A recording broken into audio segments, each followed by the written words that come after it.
Yan guys, binuksan na natin. Ayan yung mga kabitan ng upuan. I-zoom natin ng konti. Yan.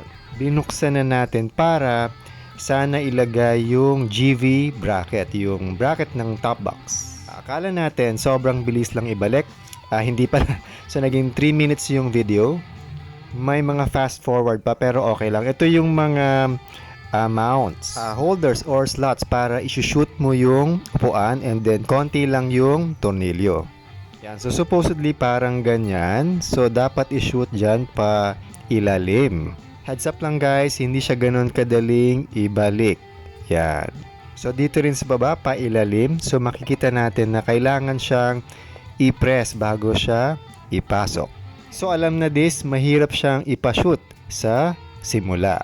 Ayan. So pag binuksan na natin ako, ang paborito ko ay nilulube ko yan or ginigrease. Especially yung mga tornilyohan para hindi siya mag-seize. Para mas masarap magbutingting in the future. So yan, pati yung mga plastics naka-grease or naka-lube.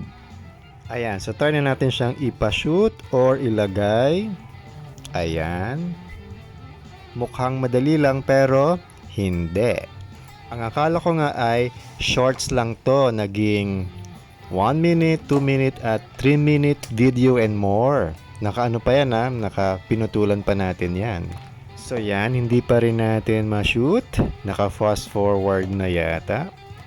Pero syempre, fail success video to. So nakuha rin natin yung technique sa huli. Heads up lang guys, kailangan i-press ng husto dun sa tank na side. Tapos nakita nyo naman kanina, sinilip natin ng konti. Kailangan medyo, ayan, sinilip natin ulit. Medyo eksakto yung lower bracket. Yan, bago natin i-press and then i-push forward papunta sa front ng motor or tank. Ayan, ayan, ayan. Ayan, ayaw pa rin kasi nauna yung push bago yung press. Tama ba? Yan, kailangan kasi i-press muna yung tank end bago natin siyang i-push papunta sa slot.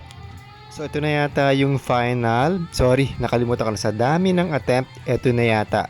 Yan, so lagay natin and then press. Press sa tank side. Yan.